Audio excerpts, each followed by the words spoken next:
Here we have our two floodlights, one on the left, one on the right. And of course, in the middle, I have our solar Bionic light. Now that one's not part of this review. I just had it on and I wanted to show you, but I will turn it off for this test. So what we're going to do is we're going to set both of these to the motion sensor mode and see which one turns on first. As I record these lights in front of me, behind me, I have a crescent moon with a single star. It does not get any better than this. Here we have the two floodlights head to head. This, of course, is the Bionic Floodlight, and then right next to it is a company called Keshon, and this is their floodlight. They are both remote controlled. They have motion activation, a lot of LEDs, and of course, solar powered. The Bionic Floodlight retails for around $30, and the Keshon Floodlight retails for around $44, but the only difference is for that $44, you actually get a second one, which is just sitting right over there. Here, of course, is my Bionic Floodlight, and just to show you, yes, it still does work. All of the different lights still light up, and of course, you saw that just a second ago when the light was not working. You can see there's a little blinking red light, making people think possibly that it's a camera. I have had the Bionic Floodlight installed in an area of high sun over the past 6 months, and I wanted to show you the solar panel. As you can see, it definitely is not as new as it used to look, and it's breaking down in various areas, and that really worries me for the long-term use of this light. Since the solar panel is breaking down, how long will it actually last? If you do a quick head-to-head here, the solar panels, you can see that the Keshon solar panel is much bigger than the Bionic Floodlight, and of course we have remote controls for both of them. They look very similar and they have similar functions. The one I do notice here is this says it has 3 modes as well as the on and off. This one does not have necessarily the on and off, so we'll test these out when we get outside and mount them. We can talk about mounting them. Now, I'm not going to show the Bionic Floodlight because I showed that in my first video, but the Keshon one here, I actually like this because it has a spot or like a keyhole where the screw can slip in and out. Plus it comes with a template, so you don't necessarily get it wrong. Just screw this right up and there you go. Once it is all screwed in, it actually comes with a piece of trim that you can snap up there and hide the screws. One thing that is worrisome to me is this screw has started to rust. I've had this charging in the sun for a few days, and that does concern me that, well, that screw on the outside has started to rust. I hope that the rest of it is made of materials that the water and weather won't bother it. Let's go install it outside. Before we go much further, if you're new here, my name is Jeff, and this is Jeff Reviews for You. I review a whole lot of products. I specialize in reviewing as seen on TV items. Every once in a while, I do a little bit of a DIY just because I like to. If that aligns with something that you're looking for online, I would love it if you would subscribe to my channel and click the bell below. That way you're notified every time I release a video just like this one. One more thing, don't forget to check down the description for my social media, Instagram and Twitter. I would love it if you would follow me there too. Now let's go officially install these two floodlights. We have the template installed. Now we're going to slip the light on over top of it. And now it's in position to catch a lot of sun and then light our way at night.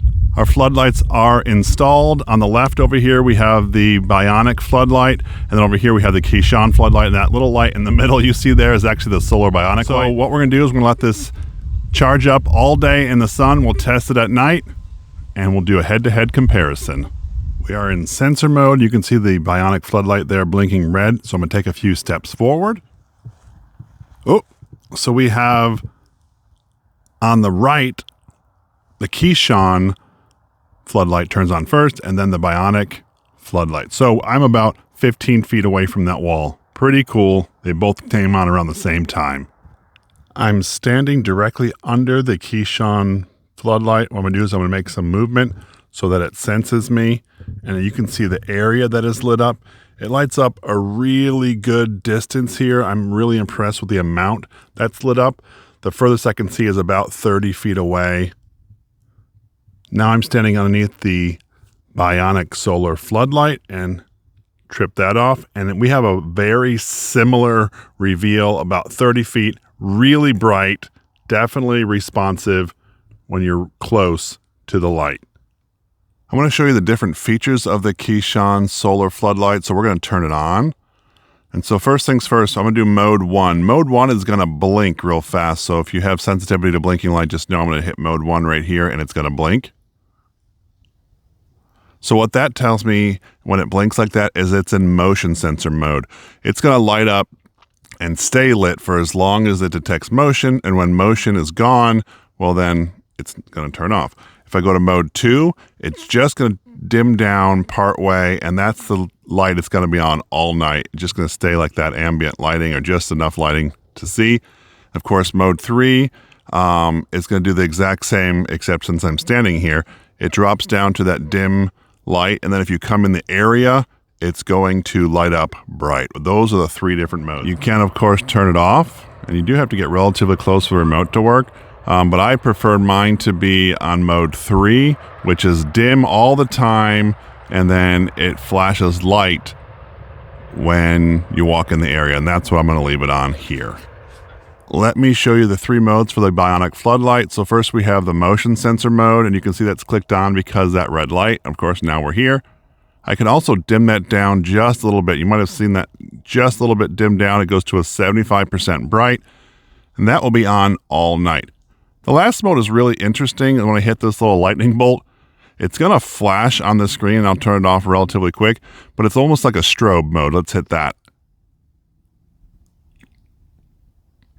Now, I don't actually understand the strobe mode because after the strobe mode is done and resets itself, it goes to the motion sensor mode, and the strobe doesn't come back on. In order for you to get the strobe on, you actually have to hit the button every time, which doesn't make sense to me. Anyway, those are the 3 modes for the Bionic Floodlight. I end up leaving it just in the motion sensor mode. For the purposes of this test, I'm going to leave the Bionic Floodlight on all night on 75%, and the Keshon Floodlight will be on mode 3, which will have dim most of the time unless it detects motion. Let's check back in on these lights in the morning. It's been 9 hours since we were last filming, and you can see that the Keshon solar floodlight is still on. Remember, it's in that dim mode, so as we get closer, it should brighten up. There it is. Now, I don't see the Bionic Floodlight on anymore. I actually don't even see that red light. I'm going to grab the remote just to see what happened there. I grabbed the remote to try to turn it back on, but this thing is definitely off. So this one didn't actually last all night, and that's what happens over time. Like I said, I've had this now for 6 months, and this one no longer lasts through the night. In this video, we were taking a look at 2 different solar-powered floodlights. One was the Bionic Floodlight from Bell & Howell, and the other one was the floodlight from a company called Keshon, and well, it's just their version of a solar-powered floodlight. Price difference, the Bionic one is $30 for one, where the Keshon is $44 for 2, so that's definitely a better bargain, especially if you wanted 2 of these. This video actually marks 6 months of me looking at the Bell & Howell solar-powered floodlight, and well, although it did not work near as good as it did from the beginning, it still does work through the night, although that battery just doesn't stay charged, and it's probably because of that solar panel. I like that they both had remote controls because that's really, really convenient. Even though the Keshon floodlight, you can actually operate from the floodlight itself, the remote controls are really convenient. Now, I was really confused by the remote function of the Bell & Howell floodlight because it has that strobe feature, which is neat, but as soon as the strobe feature is done, it resets, and now it's just back to motion sensor mode. I kind of wish it would reset back to that strobe mode because that would be pretty cool. Anyway, I have these kind of lights all over my house, on the outside, of course, and I like them, but you do know that the solar panels break down over time. The batteries don't stay charged as long, so they do not last forever. 6 months to a year, I think, is a good thing, although I will say I have a couple that have lasted 1 to 2 years, and I'll link those at the end. Anyway, that was my review of the 2 floodlights. This is Jeff with Jeff Reviews for You.